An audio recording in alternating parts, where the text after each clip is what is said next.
खता क्या मेरी कह दो ना, जैसे फूल बिन सूनी बगिया, बिन बिटिया आंगन सूना, बिन बिटिया आंगन सूना, बिन बिटिया आंगन सूना। इस हवेली में पैदा तो हुई, लेकिन एक बेटी बनकर। क्या मिला तुम्हें यहां पर? कुछ नहीं, बल्कि तुम्हें दर बदर भटकना पड़ा। नानू, वो अनु दी हवेली रहने चली गई है और माँ उसी बात से परेशान है। क्या? अनु हवेली रहने चली गई? वो दादाजी की तबीयत अचानक बहुत ज्यादा खराब हो गई थी। 2 दिन के लिए घर आए मेहमान की खातिर करना ठाकुर खानदान की परंपरा है। माँ को भी ये परंपरा निभानी चाहिए। अभिमान, वो 2 दिन की मेहमान नहीं है, इस घर की बेटी है। आप भी कमाल करते हैं पापा। वो ऑलरेडी किसी की बेटी है, उसके अपने माता पिता है, और आप जबरदस्ती उसे अपनी बेटी बना रहे हैं।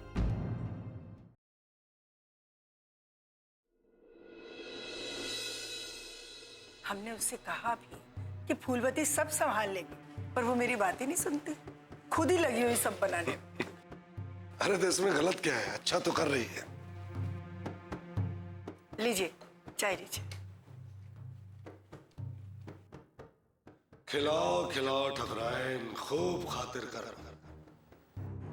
आखिर एक दिन उसे हलाल जो करना है।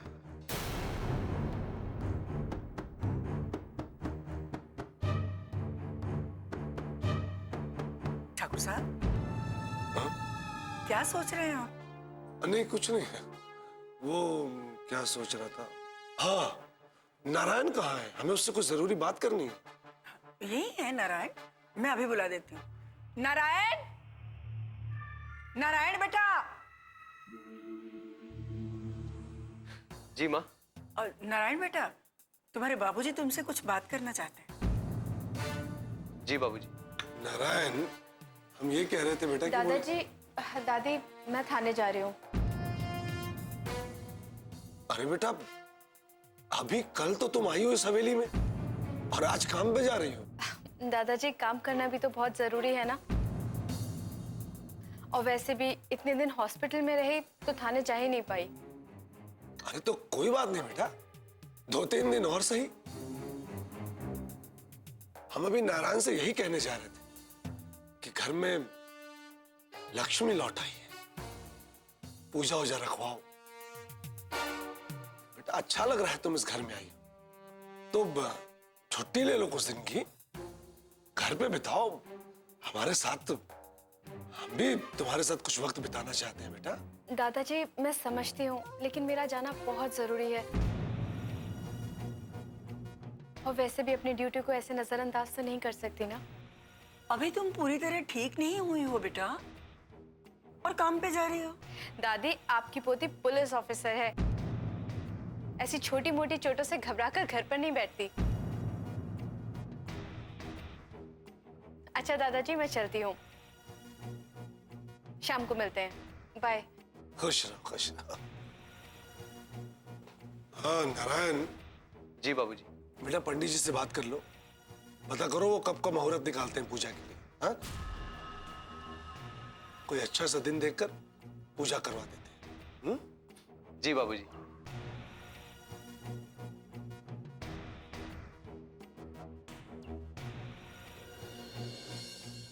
किसी की बर्बादी के लिए शुभ मुहूर्त निकाला जाए, पूजा पाठ किया जाए और खुद उसे भी इस जश्न में शामिल किया जाए, तो इसमें बुरा क्या है?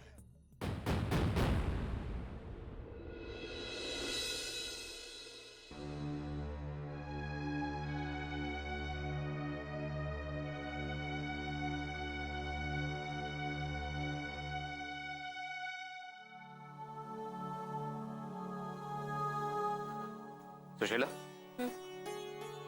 कहाँ जा रहे? मैं जरा बाहर जा रहा हूँ। कहाँ? अनु के पास? नहीं, थोड़ा बाजार जा रहा हूँ और आते हुए सब्जी लेकर आऊंगा।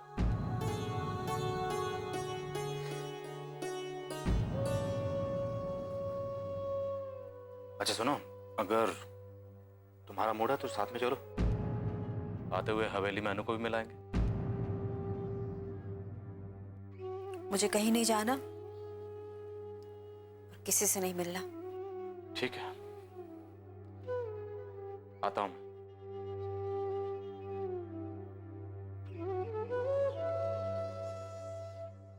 ये अनु ने अच्छा नहीं किया। मेरे मना करने के बाद भी उसने मेरी बात नहीं सुनी। एक पल के लिए भी उसने मेरे बारे में नहीं सोचा। तो मैं भी उसके बारे में क्यों सोचूं? क्यों परेशान हूं उसके लिए? जब उसे ही मेरी परवाह नहीं तो मैं उसकी परवाह क्यों करूं? वो जो चाहे करे, मैं कुछ नहीं कहूंगी। यहाँ वापस आए या ना आए, मुझे कोई फर्क नहीं पड़ता। हमारी माँ ने 56 भोग तैयार किए तुम्हारे लिए, देखो क्या क्या बनाया। Oh my God! Thank you so much, माँ। I love you. क्या खाना पसंद करोगी? वही जो आप मुझे अपने हाथों से खिलाएंगी। नहीं, मैं ऐसा नहीं कर सकती। अच्छी मेरी, वो भले ही मुझे भूल जाए, मगर मैं उसे नहीं भुला सकती। उसे इस तरह उन दरिंदों के यहाँ नहीं रहने दे सकती। पता नहीं वो लोग क्या कर बैठे मेरी बच्ची के साथ, लेकिन मैं क्या करूं? क्या करूं मैं? हाँ, लक्ष्मी जी अब एक वही है जो अनु को वहां से वापस ला सकती है। अनु उनकी बात कभी नहीं टालेगी। हाँ, मुझे उनसे बात करनी ही चाहिए। हाँ।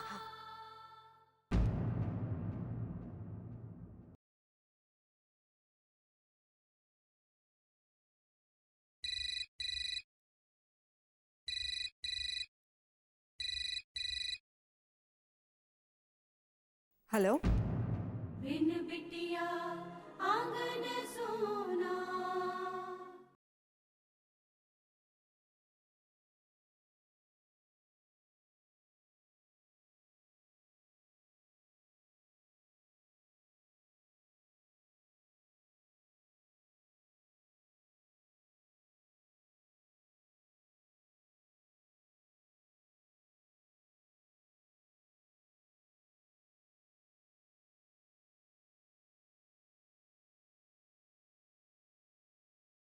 बिन बिटिया आंगन सोना।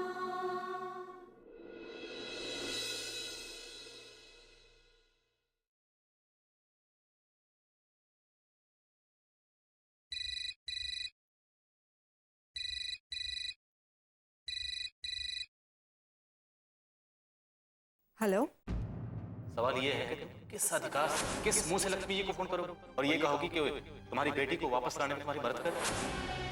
जिस माँ से बरसों बाद मिली बेटी को प्यार करने का अधिकार भी तुमने छीन लिया, उसी माँ से कहो कि तुम्हारी बेटी को लाने में तुम्हारी मदद कर। किस मुंह से, किस अधिकार से? हेलो। हेलो, कौन बोल रहा है?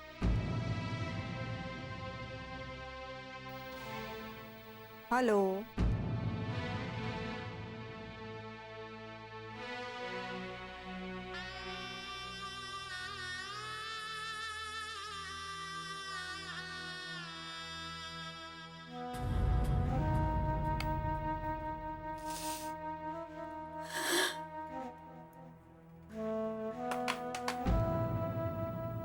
ये? किसी ने कुछ कहा भी नहीं और फोन काट दिया। कहीं अनु ने तो फोन नहीं किया?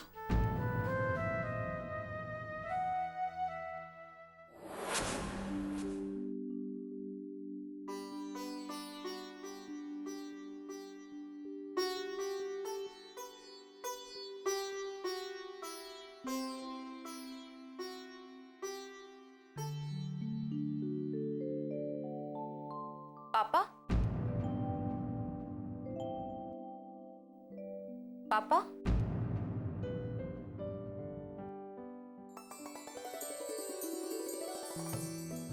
अनु बेटा,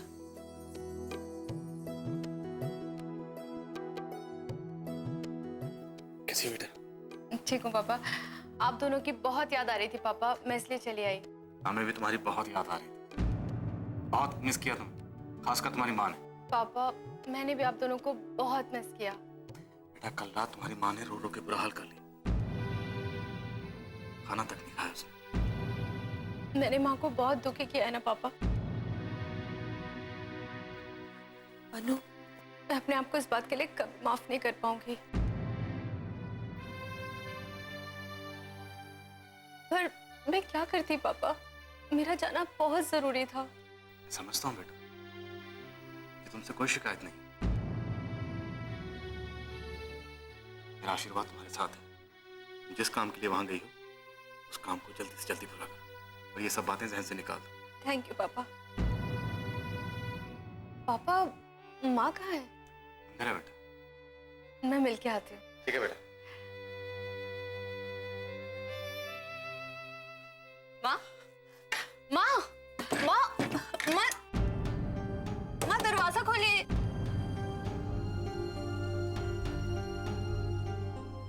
दरवाजा खोलिए माँ। सुशीला, सुशीला दरवाजा खोलो। अनु आइए देखो। सुशीला, माँ, दरवाजा खोलिए। मैं आपसे मिलने के लिए आई हूँ। मैं जानती हूँ माँ आप मुझसे नाराज है, बहुत परेशान किया मैंने आपको, बहुत रुलाया है, लेकिन प्लीज माँ, माँ मुझे माफ कर दीजिए। दरवाजा खोलिए माँ, दरवाजा खोलिए प्लीज। मेरे साथ ऐसा मत कीजिए माँ, प्लीज दरवाजा खोलिए। जब नहीं थी तो रोती रहती हो, अब आइए तो मिल नहीं रही हो। सुशीला, सुशीला दरवाजा खोलो।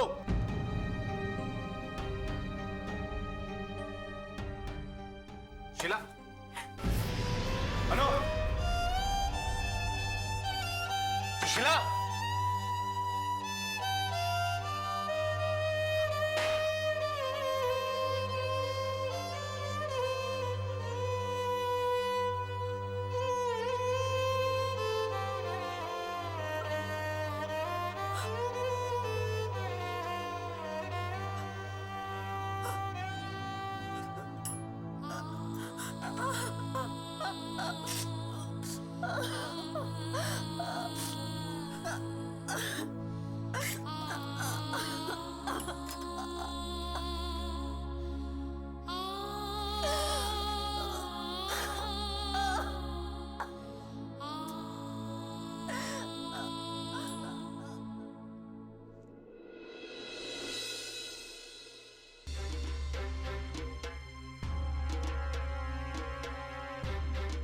अब सब कुछ वैसा ही हो रहा है जैसा हमने चाहा था। अब वो दिन दूर नहीं जब इस लड़की के साथ साथ लक्ष्मी भी खून के आंसू रो रही होगी। लक्ष्मी।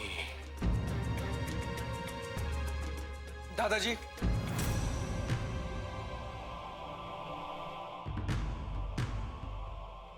क्या ये सब क्या हो रहा है? क्या हो रहा है? पहले तो उस लड़की को इस हवेली में लाया जाता है, ऊपर से उस पर सारा लाड प्यार लुटाया जा रहा है। माँ उसके लिए तरह तरह के पकवान बना रही है और दादी दादी तो उस पर अपना सारा प्यार लुटा रही है। पापा को तो देखकर लगता है जैसे उसी के आने का इंतजार था। उन्हें तो उसके सिवा और कुछ दिखाई नहीं देता। अभिमान, देखो बेटा, बिन बिटिया आंगन सोना।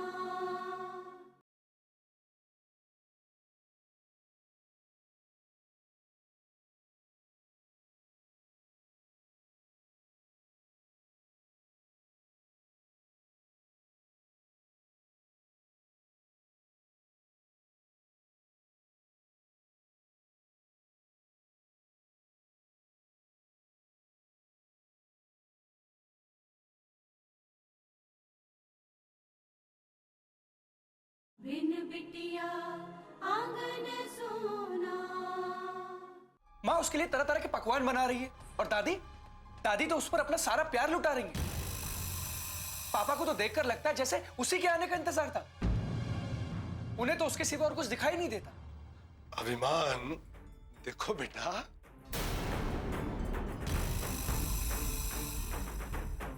जबान संभाल के बात करो तुम। क्या लड़की लड़की लगा रखा है तुमने? वो लड़की नहीं, तुम्हारी बहन है। तमीज से बात करो तुम। मैंने आपसे 1000 बार कहा है कि वो मेरी कोई बहन वहन नहीं है। आप लोग को उससे रिश्ता रखने का शौक है, आप लोग रखिए, मुझे कोई शौक नहीं है। देखो अभिमान, तुम इस घर में अकेले पले बड़े हो, सारा लाड़ प्यार तुम्हें ही मिला है, इसलिए तुमसे बर्दाश्त नहीं हो रहा उसमें हिस्सेदारी। लेकिन एक बात अच्छी तरह समझ लो, अन्नू इस घर का, परिवार का और पूरे खानदान का हिस्सा है, और अब तुम्हें इस सच्चाई का सामना करना ही पड़ेगा। अरे नहीं, नहीं करना है मुझे इस सच का सामना। एक झूठ को सच बनाकर मेरे सामने पेश किया जा रहा है, बस। अभिमान, बस करो, बस करो। कैसे उल्टी सीधी बातें कर रहे हो अपने दादाजी से? हाँ, अरे उनकी बात को सुनने समझने की बजाय तुम उन्हें झूठा ठहरा रहे हो। झूठ को झूठ नहीं बोलूं तो और क्या बोलूं? एक तो जबरदस्ती मुझ पर यह रिश्ता थोपा जा रहा है, जो रिश्ता कभी था ही नहीं और ना ही कभी होगा। तुम्हारे मानने या ना मानने से सच बदल तो नहीं जाएगा। ठकुराइन सही कह रही है अभिमान, तुम्हें अपनी सोच बदलनी होगी। लेकिन दादाजी। अभिमान, ये बेहतर होगा कि तुम अपनी सोच बहुत जल्द बदल लो। आप लोग को बदलना है, बदलिए, लेकिन मुझसे बदलने की उम्मीद भूल जाइए।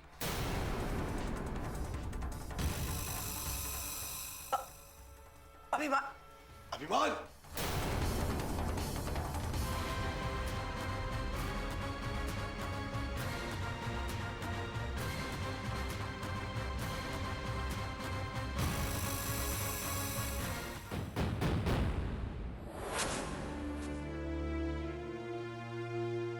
माँ को क्या हो गया है? वो क्यों इस तरह बिहेव कर रही है? उनके लिए ही मैंने अपने सब अपनों को छोड़ दिया, मगर फिर भी उन्हें मुझ पर भरोसा नहीं है। मैं कैसे यकीन दिलाऊं माँ को कि मैं अब भी वही अनु हूं जिसे उन्होंने बचपन में अपनी ममता, अपना प्यार देकर बड़ा किया है। माँ की जिद मानती हूँ तो वहां दादाजी और दादी जी दुखी होते हैं। समझ नहीं आ रहा क्या करूं। हे भगवान, मैं तो सब ठीक कर देना चाहती थी, मगर यहाँ तो सब, इन सब की वजह से पापा भी बहुत दुखी हो गए हैं। मैं पापा से बात करती हूँ, माँ का मूड ठीक हुआ कि नहीं।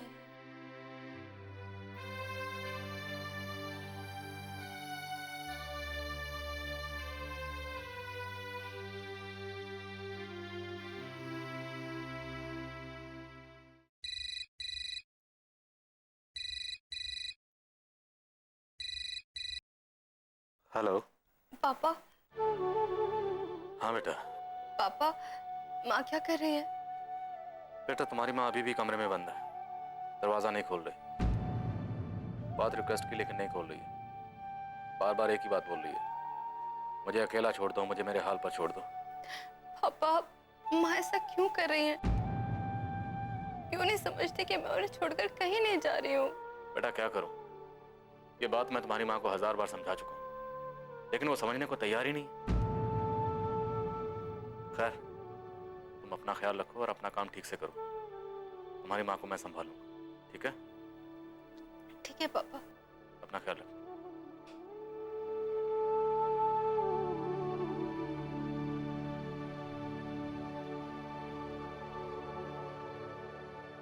पापा भी आवाज से बहुत अपसेट लग रहे थे। अब क्या करूं मैं? कैसे माँ को मनाऊं? बिन बिटिया आंगन सोना।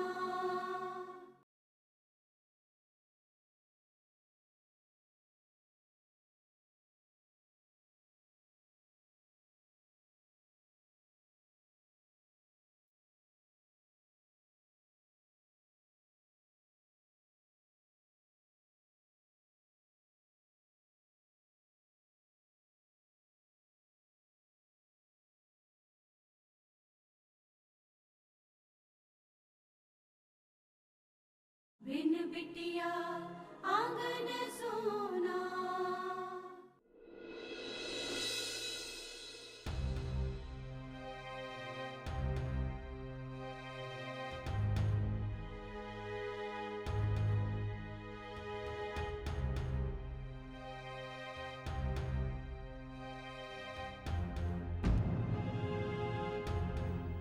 क्या सोच रहे हैं ठाकुर साहब? नहीं, कुछ नहीं। मुझे पता है, मैं लक्ष्मी के बारे में कुछ भी बोलती हूँ तो आपको अच्छा नहीं लगता, लेकिन मैं जो कुछ भी कहती हूँ ना, उसकी भलाई के लिए कहती हूँ। मैं समझता हूँ वसुंधरा, बस फर्क हमारी सोच में अंतर का है। सही कहा आपने, मेरी सोच पुराने ख्यालात की है, लेकिन जो सीख मेरे माता पिता, इस समाज ने मुझे दी है ना, मैं उसी सीख पर चल रही हूँ। लेकिन ये जरूरी भी तो नहीं है वसुंधरा कि दी गई हर सीख सही हो, मानने लायक हो। हाँ, मगर आज जो तुमने कहा कि लक्ष्मी को अन्नू के लिए परेशान नहीं होना चाहिए, मैं तुम्हारी बात से बिल्कुल सहमत हूँ। लक्ष्मी ने अन्नू को जब उन लोग को हमेशा के लिए सौंप दिया, फिर वो उनके साथ कुछ भी करे, लक्ष्मी को अन्नू से कोई मतलब नहीं होना चाहिए। लेकिन एक बार अपने आप को लक्ष्मी की जगह पर रखकर देखो। आज हमारी पल्लवी किसी के घर की बहू है, अगर उसे वहां कोई प्रॉब्लम हो जाए तो तुम पर उसका असर नहीं होगा? तुम उसके लिए परेशान नहीं होगी? होंगी ठाकुर साहब, लेकिन अन्नू और पल्लवी की स्थिति में फर्क है। अन्नू को लक्ष्मी ने गोद दे दिया है। लेकिन फिर भी उसकी चिंता होना तो स्वाभाविक है ना वसुंधरा। आज अन्नू अचानक मानसिक की हवेली चली गई, उस जगह जहां से लक्ष्मी उस दिन अपनी जान बचाकर भागी थी, तो क्या उसकी जान को वहां खतरा नहीं होगा? बस लक्ष्मी को अन्नू के बारे में यही चिंता सताई जा रही है, और मुझे लगता है कि उसकी चिंता सही भी है।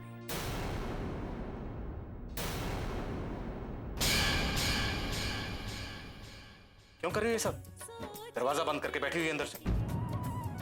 बंद कितने प्यार से तुम्हें मिलने आई, उससे मिल लेती तो क्या हो जाता? जिस बच्ची के लिए तुम सबसे ज्यादा मायने रखती, जो बच्ची सबसे ज्यादा तुम्हें प्यार करती, उस बच्ची को इतना दुख मत पहुंचाओ, उसे इतनी चोट मत पहुंचाओ। हाँ, अपने काम को लेके बहुत गंभीर है। काम के आगे उसे कुछ नहीं दिखाई देता। मैं पहले से ही बहुत परेशान। तो तुम्हारी परेशानी ही कम करने आए हैं। मेरी इस वक्त कोई परेशानी दूर नहीं कर सकता, आप भी नहीं। अरे लेकिन अन्नू तो... ठाकुर साहब,